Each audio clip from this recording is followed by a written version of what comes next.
sidang itu, abang sebagai praktisi hukum melihatnya seperti apa, bang? Nikita Mirzani itu kan kewenangan dia, haknya itu kan sedang di bawah pengawasan kejaksaan. Dia dalam tahanan kewenangan kejaksaan. Jadi yang berwenang menjaga dia adalah jaksa. Jadi dia sebenarnya harus mematuhi apa yang diizinkan oleh jaksa. Jaksa menyikapi bagaimana dia patuh, karena dia haknya itu tetap di bawah kewenangan jaksa. Kan dia berada dalam masa tahanan jaksa. Jadi yang berwenang jaksa. Jadi dia harus mematuhi. Kalau dia berada di kewenangan polisi, dia harus mematuhi polisi, aturan-aturan polisi, baik yang tertulis maupun tidak tertulis, baik yang hukum maupun yang etis gitu. Jadi dia harus mematuhi itu. Jadi kalau jaksa bilang, ayo kalian Nikita, Anda harus berangkat dengan kami, ya berangkat gitu. Jangan kemudian menolak. Jadi itu persoalan aturan dan prosedur. Kenapa? Karena Nikita berada di bawah pengawasan jaksa. Kalau dia ada apa-apa berbahaya, kalau dia melarikan diri berbahaya juga buat jaksa. Makanya jaksa memang meminta dia atau siapapun juga sebagai terdakwa yang berada di bawah pengawasan jaksa, apalagi proses penahanannya di bawah pengawasan jaksa, harus turut sama apa perintah jaksa. Bang, tapi kan ini dia masih terdakwa nih, Bang. Maksudnya maksudnya masih terdakwa nih, ya kan? Belum terpidana. Ya. Tapi apakah pantas, Bang, melakukan seperti itu? Ya memang begitu. Kalau dia sebagai terdakwa berarti kan di bawah pengawasan jaksa. Jaksa yang berwenang. Kalau dia sudah diputus bersalah dan ditaruh di lapas, menjalani masa hukuman, berada di bawah kewenangan lapas. Dia harus mematuhi apa kata sipir, sementara dia harus mematuhi apa kata jaksa.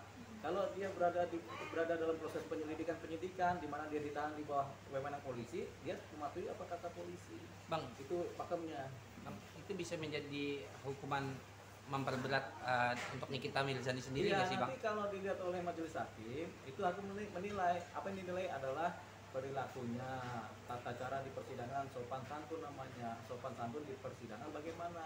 Kalau tidak sopan, tidak santun, ya hakim bisa memperberat hukumannya dengan alasan itu.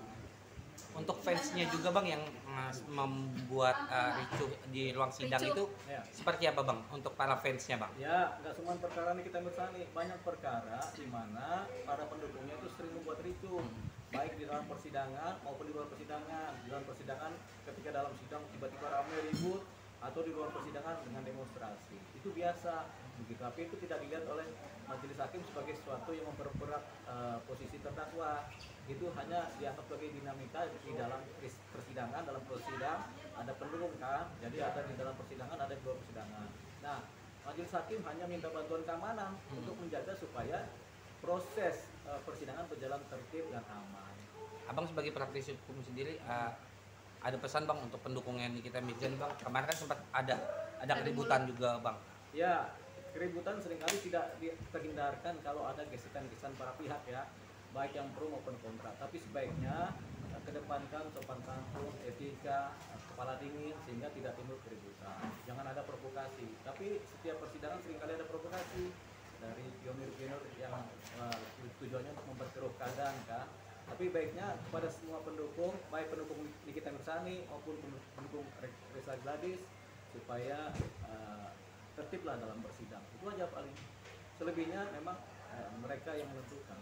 Tapi kita sudah menyarankan, bahkan pengadilan juga menyarankan supaya tertib dalam persidangan. Ada tertulis, barang siapa memasuki sebagai pengunjung sidang harus tertib dalam persidangan. Nah, ada itu ditempel di papan-papan pengumuman pengadilan. Bang, ini kan juga perkara Nikita nggak mau memakai rompi itu karena kan dia mau memutar flash disk itu, Bang. Nah, seperti apa nih, Bang, melihatnya memutar? Dia Tapi dia mau memutar rekaman, Iya. yang katanya rekaman. Iya. Dia nggak pada tempatnya memutar rekaman karena rekaman itu belum diverifikasi kebenarannya. Belum tentu itu rekaman dari cipta yang terkait dengan perkara. Ini kan perkaranya beda. Kalau dia punya rekaman, dia harus laporkan ke KPK, laporkan ke bagian korupsi. Di kepolisian kan ada, itu jalurnya, bukan dia menyampaikan di persidangan. Kalau disampaikan di persidangannya adalah perkara pemerasan, disampaikan secara terbuka mengenai rekaman, ini nggak masuk, makanya harus ditolak. Hakim sudah prosedur menolak itu, apapun juga persoalannya. Satu hal, rekamannya belum tentu rekaman tentang itu. Rekamannya kan bisa rekaman orang lain, bisa rekaman dari ciptaan AI, macam-macam, atau bisa bikinan orang-orang iseng kan begitu. Nah dia dapat dari mana? Dia di penjara toto pegang rekaman, dasarnya apa, dari mana, kan begitu. Jadi makanya kenapa hakim sudah prosedur yang tidak terkait dengan persoalan hukum yang sedang diproses di sidang itu tidak boleh dikemukakan di pengadilan, itu hukumnya gitu. Jadi makanya sidang maksudnya dilanjutkan minggu depan gitu ya Bang? Iya, sidang dilanjutkan minggu depan untuk agenda berikutnya, saksi berikutnya, tapi bukan untuk cerita rekaman. Cerita rekaman itu perkara berbeda.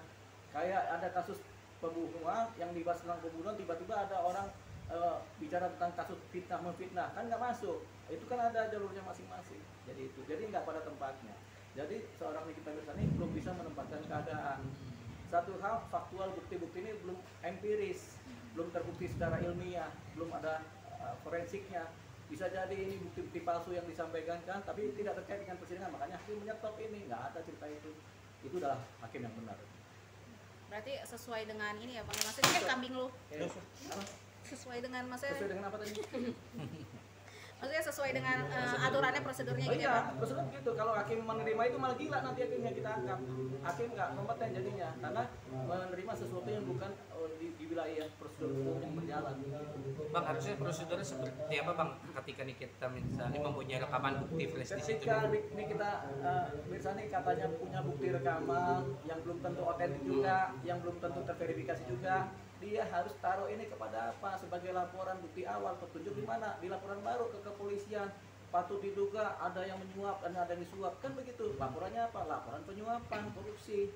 Tempatnya ada di Barreskrim, ya kan? Kasus korupsi, kasus penyuapan, atau di KPK sekalian, kasus korupsi, tapi bukan di persidangan ini. Gitu. Jadi kita harus pinter-pinter menempatkan sesuatu pada tempatnya. Jangan sampai tempatnya apa, air buat minum, gelas buat minum, kita taruh bensin, kan nggak pada tempatnya. Gitu. Jadi memang harus pada tempatnya.